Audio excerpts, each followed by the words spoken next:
itu dulu ya. Ferdinand dulu yang paling banyak ngomong, silahkan dibuka Oke, kartunya. silakan. Banyak ngomong. Tanya buat siapa tuh? Tanyaan buat Li. Andai jika setelah perbaikan ini muncul masalah lain lagi dan itu berhubungan soal anak atau Moa, apa yang akan kalian lakukan? Oh, kalau terjadi lagi, saya ketemuin orang di sini semua. Cafe Niros juga harus ikut dia. Oke. Apa yang kita omong? Jangan sampai ke datang Hotma Paris ya. Oh iya. Dia udah lagi sibuk sama Vena Melinda ya. Jadi ketemu duduk bareng nggak kayak dulu. Jadi bukannya dengerin dari belakang, tapi face to face kita ketemu obrol aja. Tanya, jadi langsung klarifikasi. Betul. Dan juga nggak mungkin dia hal negatif buat anaknya kan. Betul Pasti sekali. kita ya harus percaya juga. Jadi ini setelah 12 tahun mereka menjadi semakin dewasa karena tahu bahwa anak-anak mereka pun sudah beranjak dewasa. Masa bapaknya masih berantem kayak Betul. anak-anak gitu kan. Oke, silakan buka. Omong-omong fotonya cantik loh ya. Makasih. Dagunya panjang ya. Iya. Filler dong, filler ya. Oke, ini untuk Hyung, Irwan. Irwan pernah nggak merasa kesal dan marah sama aku dengan cara aku mendidik Chloe? Oh, cara didik aku ke Chloe. Sempat sih ya, waktu belum ketemu sama Li, saya dengar dari kiri kanan juga seperti dia ngomong. Dari kiri kanan gitu, wah Li itu sering ngebentakin anak saya, marahin Dimarahin. sampai anak saya nangis. Saya sih agak gitu ya? dimana sempat emosi, tetapi waktu saya nonton YouTube-nya dia wawancara Chloe begitu lucu sih, saya bilang. Emang orang Korea tuh keras sih, tetapi tegas, tapi belum tentu jahat. Ya, tapi buktinya puji Tuhan hari ini Chloe sangat happy sama opanya, bukan opanya, apanya. Jadi ada hasilnya lah. Ya, tegasnya tuh bagus. Kamu kelihatan tapi hubungan anak kamu sama apanya ini juga cukup dekat. Ada sebenarnya jujur ya, ada kecemburuan gitu nggak sih? Kamu pengen juga? Saya sih lihat ada rasa iri juga. Kok nggak bisa sama saya ya? Karena mungkin umur saya sama anak saya terlalu jauh juga ya. Perbedaan anak saya sama saya itu 30 tahun. Kalau Hamali 25 tahun, 20 tahun cuman. Jadi mungkin udah kayak dia bisa menyelami lah masa-masa anak saya. Kalau saya kan udah terlalu tua mungkin ya. Begitu. Tapi cemburu pasti ada. Tapi saya bawa positif aja. Ya, yang penting anak saya dapat sosok apa seperti dia baik. Oh. Nah, kemarin aku udah ngobrol sama Chloe juga, sama Zoe juga. Kita mau liburan bareng. Ferdinand sama anaknya kan dia udah punya anak dia. Kita ke Bandung bareng atau apa. Ikut. Oh, enak ya, Rumpi dapat gratis ya. Ngintil aja. Sambil diliput sekalian ya. Buat uang Betul, jajan. iya jalan-jalan. Ini Hyung. Silakan. Oh, ya. Nah ini lebih cantik nih. Ganggu aja gitu. Gitu kan fotonya. Iya bagus, Ini lebih kasih bagus. dagunya panjang. Buat Ferdinand kali ini, jadi penyanyi atau bisa manggung itu kan dulunya adalah salah satu cita-cita kamu. Gambarkan rasa sakit hati kamu saat hits bubar. Dan berapa lama kamu akhirnya bisa move on dan menerima keadaan ini? Yeah.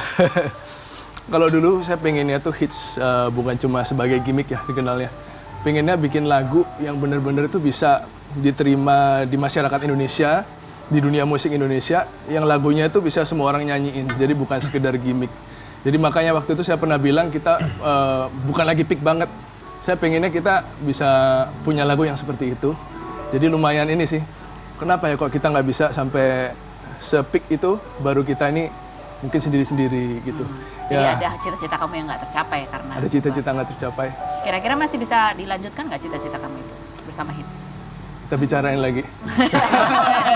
Bagus, jangan bongkar semua, nggak diundang lagi ya. Sedikit-sedikit kita kasih. Sedikit-sedikit. Oke, ini ada satu yang mau aku tanya buat kalian bertiga ya. Kalau kita lihat video-videonya mereka ya kan, ini selalu ada yang namanya ini ya kan, kacamata hitam ya. Ini bahkan katanya sebenarnya pada saat dancing pakai kacamata itu kalian nggak kelihatan apa-apa ya kan. Kalau malam hari beneran nggak kelihatan apa-apa. Tapi kalau nggak pakai ini nggak percaya diri, betul? Ada itu juga. Ada satu itu juga. Semuanya hitam kan? Oke, ini ceritakan dong tentang kacamata. Siapa yang keidean harus pakai kacamata? Siapa? Oh iya. Jadi waktu kita mengkonsepkan ini, kita lihat dulu pertama kita kiblatnya kan Korea. Iya. Jadi kita lihat, wih Korea ini keren. Mereka ciri khasnya fashionable, warna sama. Kita harus punya satu identik apa? Pikir. Akhirnya saya bilang, wah kalau dilihat settingan mata kita nih masih lihat-lihatan kalau dance, apalagi saya sering ketinggalan kan dengan pakai kacamata waktu saya nyontek nih dance-nya Silly kan aman gitu kan. Terus salah satu itu, terus juga mungkin banyak hal lah dalam arti mungkin Ferdinand dia bilang kalau depan kamera masih canggung ya Fer ya. Jadi kayak matanya masih kayak canggung. Kalau saya sih udah memang gila kamera. Lee juga kita biasa tampil di kamera. Jadi settingan pakai kacamata itu buat kita aman.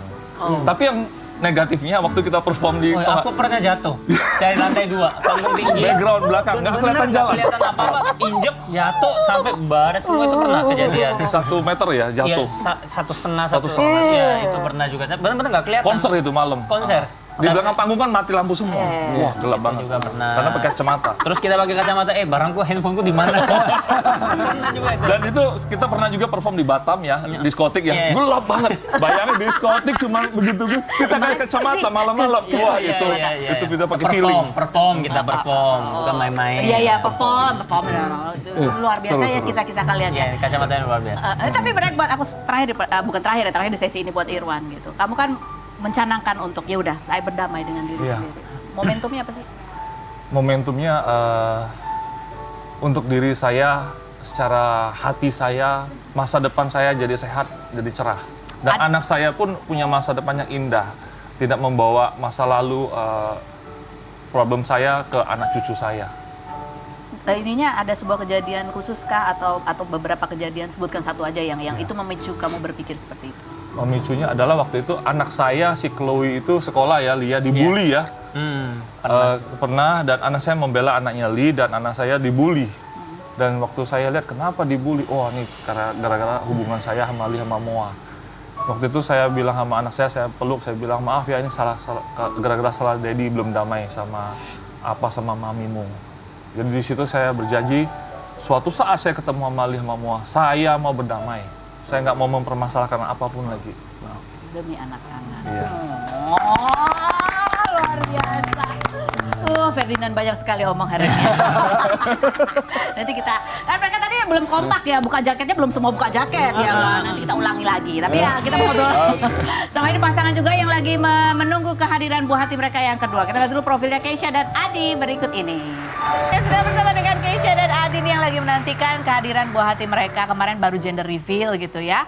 Ini ada postingannya, tuh ya. Nah ini yang mau kita tanya, kemarin kan pernah kita wawancara gitu, rencananya kalian kan nunggu berapa tahun baru punya anak lagi? Rencananya. Ini, 9 bulan kemudian. 9 bulan? Udah 5 bulan. Hamil ya. Kaget gak? Kaget banget. Oh, kaget banget. Karena kamu pakai kontrasepsi. Iya, aku spiral, aku IUD kan. Terus tiba-tiba waktu itu sakit perutnya, sakit banget sampai aku nggak bisa jalan. Aku masuk UGD, terus ternyata pas dicek IUD-ku tuh miring. Nah pas di miring akhirnya dicabut dulu, terus kata dokternya nanti kalau mens balik lagi terus pasang lagi ya. Tapi kalau telat mens cek USG, takutnya hamil gitu. Pas telat mens USG ya udah hamil. USG cek. Cek iya. Berarti memang sudah jalannya ya. Sudah jalannya. Terus gimana kalian menghadapi gitu? Padahal kan kamu kan sesar kan? Iya aku sesar. Harusnya kan emang ada jarak itu. Iya, tapi alhamdulillah pas dicek sama dokter luka jahitanku udah tebel, udah aman. Jadi ya insya Allah sampai nanti lahiran aman. Aman. Gitu. Oke, ini kan bapak. Kalau tanya bapak, kalau ibu kan urusannya ini badan ya. Kalau bapak kan urusannya ini ya tabungan buat sekolah gitu ya. Dia langsung kayak mau nangis. Bedanya cuma 1,5 tahun ya Allah. Tapi untung 1,5 tahun kan banyak yang bilang 3 tahun lebih kalau gak enak ya. 3, 6, 9 tuh lebih jadi bareng-bareng masuknya. Iya. Satu SD, SMP. Ya kita sih berusaha yang terbaik aja ya. Ya semoga ada rezekinya lah. Jadi kamu dikasih spare 1 tahun untuk nabung lagi. Betul, Jadi satu masuk betul. SD, tahun depan baru ini masuk Iya. SD Iya, gitu ya. betul. Bismillah. Terus nih ke depanin kalau udah nih, udah 2 nih. Udah. Terus udah. Udah dulu. Jangan ngomong gitu, Ya. ntar coba. Nggak tahu ya, kita kan nggak tahu rencana Allah Iya, iya, iya. Jadi Ya, ya kita- pengennya sih 2 aja. Manusia cuma bisa berencana. Berencana, ya betul sekali. Padahal kemarin itu baru program kurus loh. Iya benar, bareng kan kita. Udah kurus-kurus hamil lagi, tapi alhamdulillah udah kurus Kak. Kalau dari gendut terus hamil lagi kan makin parah ya, Iya, iya. susah nantinya. Oke, ini ada video ke kalian gender reveal ya, di netizen mengatakan itu sangat sederhana. Ya apa karena anak kedua jadi sederhana gender revealnya atau gimana? Karena sebenarnya udah nggak sabar pengen. Oh, pengen tahu. Oh, pengen launching. Tahu. Pengen launching, pengen ngasih tahu ke teman-teman semuanya. Jadi dia gitu doang. Enggak sempat bikin acara. Coba kita lihat yang berikut.